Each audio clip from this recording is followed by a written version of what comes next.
Эң алгач Ооган согушунун тарыхына токтоло кетсек, Ооганстан мамлекети ошол мезгилдеги СССР жана батыш державаларынын тышкы саясаты үчүн маанилүү мамлекет болгон. Ооганстан өз алдынча королдук болсо да, СССР Мухаммед Закир Шахтын өкмөтүнө жардам берип турган. Советтик республиканын таасири астында элдик демократиялык партия түптөлүп, 1960-жылы партия мүчөлөрүнүн саны абдан көбөйгөн.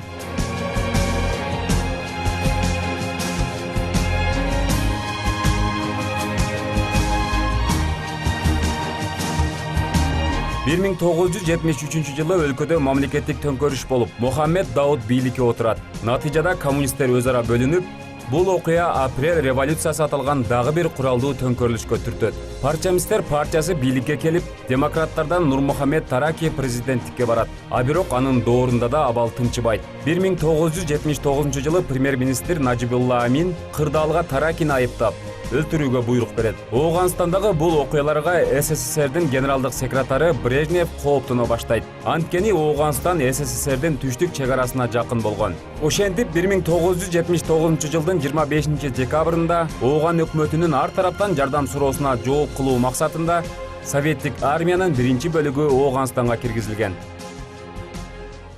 Формаларыңарды тандап, каалаганыңарды кийгиле деден ошол жерде отургузалып бизди ачыгыл айтты.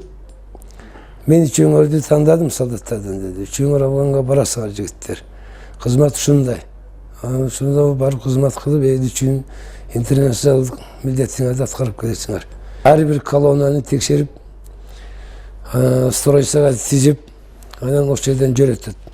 Биз колонна кирдик.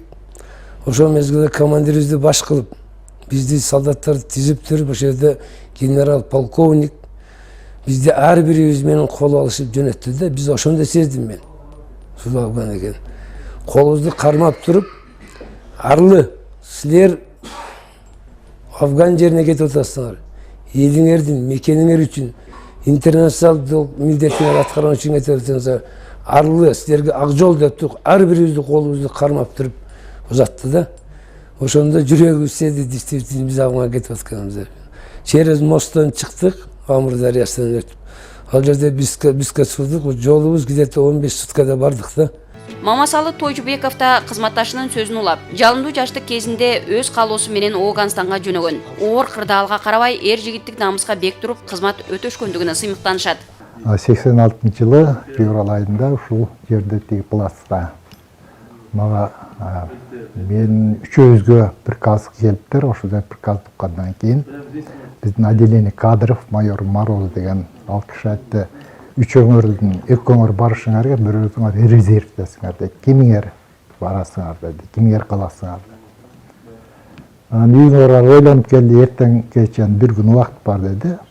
Мен ошол жерде айттым, үйдүн глава семья болгон, мен өзүм ушул жерде өзүм жазып бердим, барат өз ыктыяры менен. Советтик армия кыска убакыт аралыгында Кабулдагы президенттик сарайды колго алып, Najibullah Aminди үй бүлөсү менен жок кылат. Бул операцияда СССРдин 20дан ашык жоокери курман болот. Аминдин ордуна Москва тандаган Бабрак Камал бийликке келет. Стабилдүүлүк орнотуу максатында СССР бир айда 80 миңден ашуун жоокерин Ооганстанга киргизет. Ташкенттен вертолет менен алып кеткен да. Вертолет менен алып барып Кундузга түшүргөн. Кундузга түшкөндөн кийин ал жерде түшкөндөн кийин эки жак тааныштырыш жок, эме жок, анан ичибизден эле бирөөдү командир кылып шайлап, анан жанагы задание берет. Давай сен дейт, эми булар дейт, бизде право спичка, слева спичка дегендер болот да. Себеби ошо спичка дегенде жардыруу болот, ошондо жата каласың деген эме да бул. Ошондой кылып анан кийин адыр же тоолуу жер экен, ошентип кете бердик. Слева спичка, справа спичка дейт. Анан мен балдарга айттым, чын өтө чарчаган деп. Анан балдарга айттым, балдар, булда биз менен кызмат кылган бала солдат. Давай бардыгыбыз эле эс алайлык. Мен жаман чарчадым, тура албайм деймин. Дагы ошентип, балдар, эми тура албайм мен деймин. Дагы унашпайт, кетче берди. Ошентип бир могул тап жаткан жерде кап кетипмин да. Анан бир могул көзүмдү ушундай ачсам, асманда жылдыздар, эки жак карасам тоо, эч ким жок. Не кыларым билбей анан кийин жакшы басмачылар жакка жүрбөппүн, же Минеполе бар жакка жүрбөппүн. Анан бир жакка жүрдүм, ошол ылдыйды жаап. Келатып, дөңнө ушундай ылдыйды карасам, казарма турат, светтер жанып. Анан кийин түшүп келдим. Келсем жанагы биздин ошо келген призывте балдар бардыгы эшикте турган экен. Алар ага чейин издешиптир мени. Кыргызстандан Ооган апаатына 7000ден ашуун жоокер барган. Алардын ичинен 300дөн ашууну курман болуп, 1,5 миңдейи түрдүү жаракаттарды алышкан. 600гө жакыны майып болуп кайткан. Кыргызстандык 2 жоокерге Советтер Союзунун баатыры наамы берилген. Мунун ичинен Ош, Баткен, Жалалабаддагы аскер комиссариаттарынан 4200 жоокер жана офицер барып, алардын 18и кайткан эмес. 4 жоокер дайынсыз жоголгон.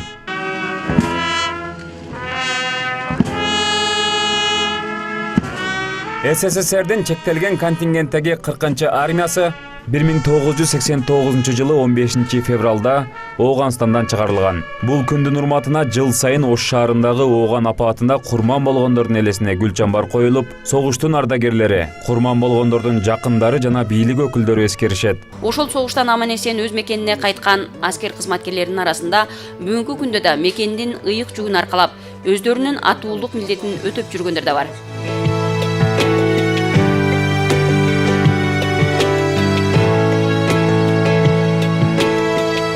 Ош шаарындагы 36-806 аскер бөлүгүндө электрик кызматын аркалаган Михаил Ахоков Ооганстанга барганга чейин мына ушул аскер бөлүгүндө кызмат өтөгөндүгүн айтат. В Афганистане я призывался в 1985 году. Ооганстанга мен 1985 жылы чакырылдым. 1987 жылга чейин кызмат өтөдүм. Негизинен бул аскердик бөлүктө 1980 жылдан татып кызмат өтөгөн элем. Бул аскердик бөлүктө жоокерлер, аскер кызматкерлеринин көпчүлүгү Ооганстанга согушка барышкан. 56 десанттык бригадада кызмат өтөдүм. Ал жерде мен 27 ай согушуп турмун. Албетте согуш оор болчу, аны баары эле көтөрө албаган учурлар да болду. Анда биз душмандардын базасын басып алдык. Ар кандай жооптуу тапшырмаларды аткардык.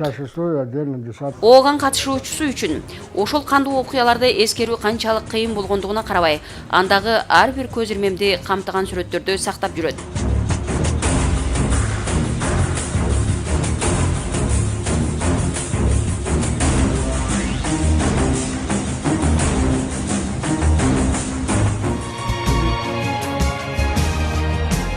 Ооган согушу бир мамлекеттин, же бир улуттун эмес, бүтүндөй советтик мамлекеттердин стабилдүүлүгүнө залакасын тийгизиши мүмкүн эле. Бул апаат 15 мамлекеттин аскерлеринин күчү менен токтотулган.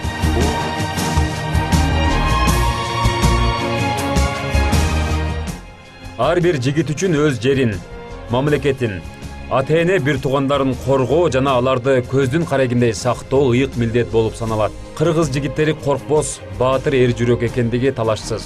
Советтик армиянын катарында кызмат өтөө менен бирге Ооган согушуна чакырылган Бектурсун Матенов армиядагы согушка даярдык учурларын мындайча эскерет. Эр жигит эл четинде, жоо бетинде дегенде, бизде ошол Термеш шаарында жүргөндө биздин командир ротабыз Афганистан Старшин Шекскин командирибиз бар эле. Бизди 3 ай ушунчалык катуу подготовка болгон да.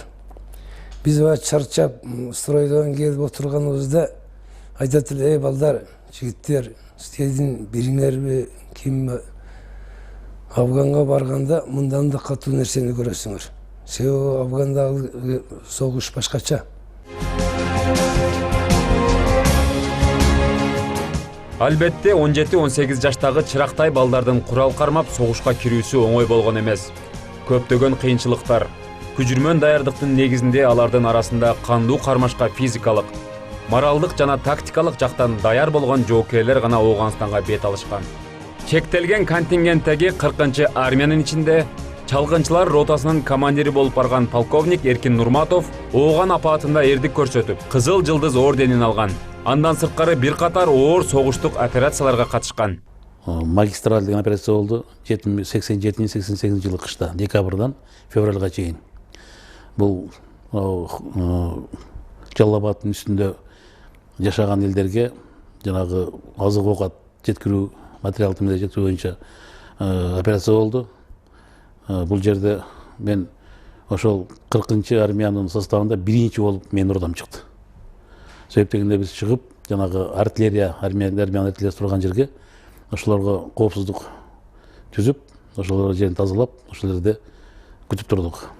ой таза ал кезде көк чайнаган жаз эле. Ооганстандагы бул согушка союздук мамлекеттерден 120 000 адам, 12 дивизия катышкан. Анын ичинен 15 000ден ашык жоокер жана офицер курман болуп, миңдеген жоокерлер жарадар болуп кайтышкан. Согуштун кесепетинен психикалык жактан жабыркап, бирок ал учурда дароо байкалбай кийин ооруп калгандардын тагдыры жүрөк оорутчу маселе. Ооган ардагерлери эгемендүү өлкөбүздүн тарыхындагы алгачкы коркунуч аталган 1999 жылкы Баткен окуясына да кайдыгер караган эмес. Ал кезде ислам мамлекетин түзөбүз деген мажахеттер Зардалы аймагын ээлеп алып, Кыргыз бийлигинен Өзбекстанга жол ачып берүүсүн талап кылган. Дал ошондой оор кырдаалда Ооган ардагерлеринен А батальону түзүлгөн. Баткен окуясына Кыргызстандагы Ооган ардагерлеринен 1500 адам барып, алардын арасынан 350сү атышуу болуп жаткан аймакка 200гө жакыны аскердик бөлүктөрдө кызмат өтөшкөн.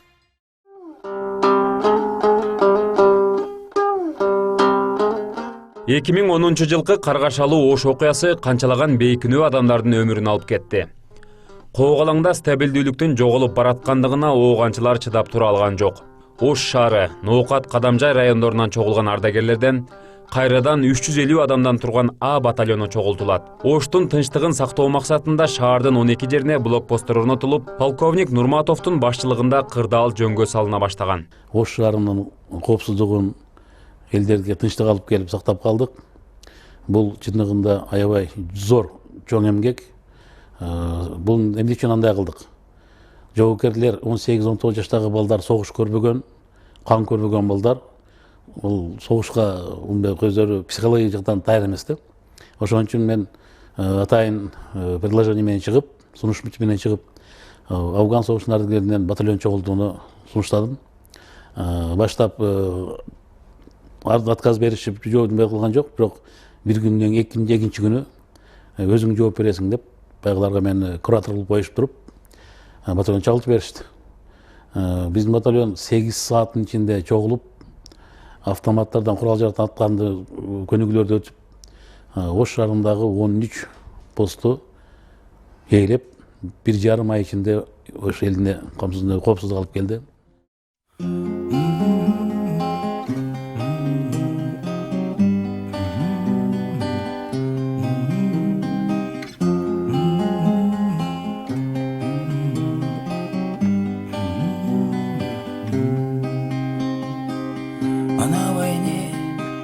Как на войне, патроны, водка, махорка в цене.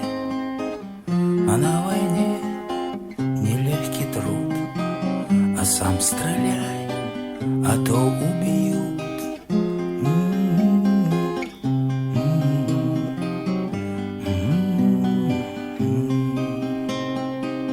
А на войне, как на войне, подруга, вспомни обо мне. А на войне не ровит час, а может мы, а может нас.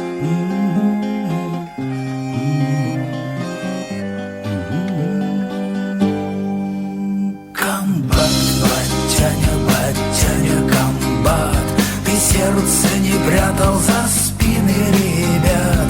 Летят самолеты и танки горят. Да бьет ее комбат, комбат, батяня, комбат. За нами Россия, Москва и Арбат. Огонь батарея, огонь батальон. Комбат ее командует он. Огонь батарея, огонь батальон. Огонь батарея, огонь батальон. Огонь батарея, огонь батальон. Огонь батарея, огонь, огонь, огонь, агония. А на войне, как на войне, солдаты видят мамку во сне. А на войне, да то